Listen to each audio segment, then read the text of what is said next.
Hi, I just got off a wonderful Sunday session with Ryan Keyes and a group of amazing people.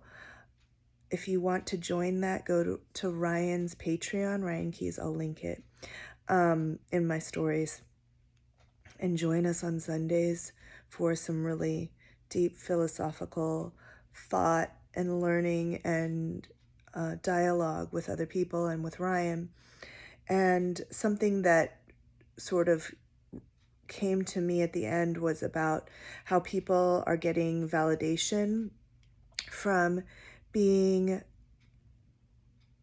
influencers, and how that's such a new category. Like in the past, there were movie stars or sports stars or musicians, singers, or other athletes like Olympians, and then they would get exposure from the media and exposure from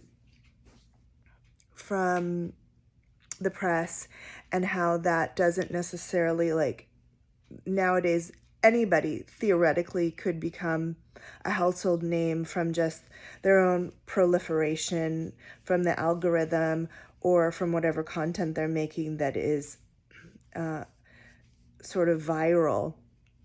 And I wanted to touch upon the possible pitfalls of that, because when someone has so much validation from the 2D medium, that doesn't mean that they are fulfilled in the 3D medium. It doesn't mean that they are fulfilled in their mind and their soul and their heart.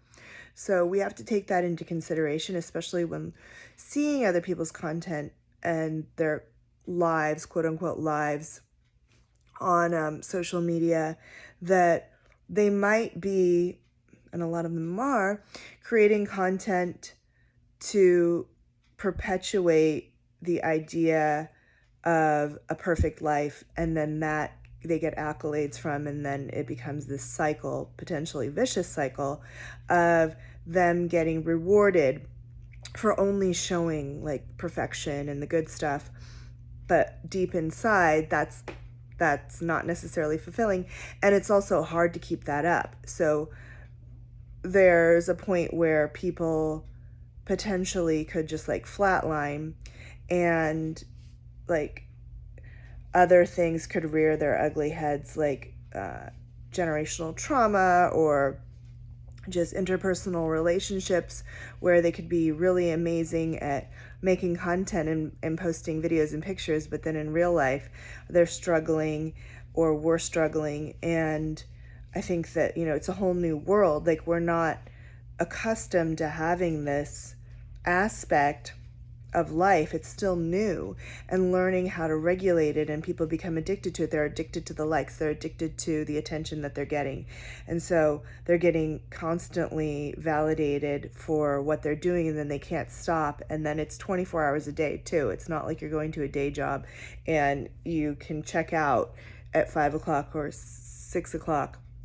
You're constantly on, and then you in essence are becoming an algorithm, becoming AI, becoming a part of this, becoming like a computer chip rather than an actual human being. And I'm not saying that you have to meet up with these people in real life, or that they need to do more real life things, but so many of these niche influencers are perpetuating this image and this almost career path for people that may or may not be fulfilling enough for people. So it's additionally detrimental for the new generations that are coming up, because they only know this. They don't know what the world was like before.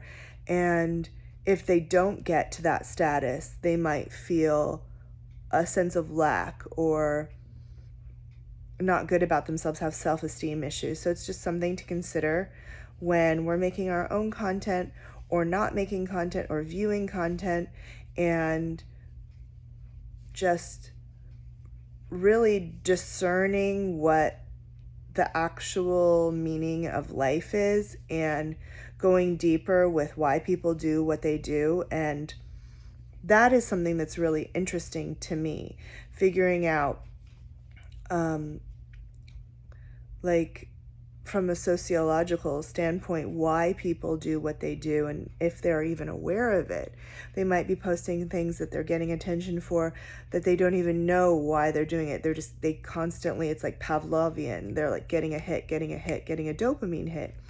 And at the end of the day, though, that is not sustainable, because true love is blind, and like consciousness doesn't have a face. Consciousness and God doesn't have, I mean, he's been given imagery through the church and through Jesus, but, and other religions believe in God as well, but I was raised in Catholicism and Christianity, and it's not necessarily what I quote unquote believe, but that's a whole nother topic, a whole nother can of worms. So giving that life force a face, like there is no one that can be the face of that.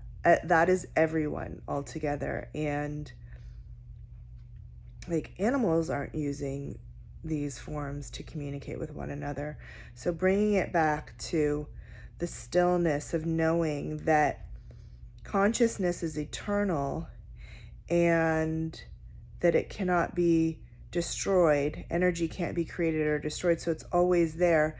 And that will allow you to not have anxiety over why we are here or our mortality, and give you peace to know that no matter what you do or don't do, it doesn't really matter in the scheme of things. It's about you being able to be still, us being able to be still and know that nothing really does matter, but then everything does matter. And every move that we make, every thought that we have affects everything in the world.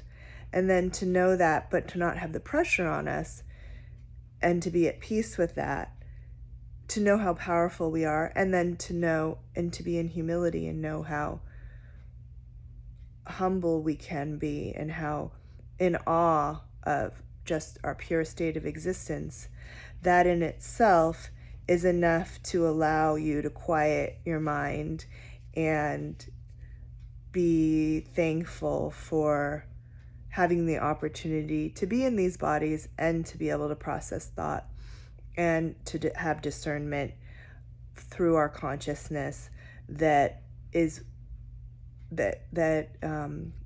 makes us actually human beings instead of animals. And so how amazing it is that we have this opportunity to think, and instead of just being like entertained and like force-fed things and just like stimulated in a way that almost distracts us from that deep thinking. So thank you for listening, watching.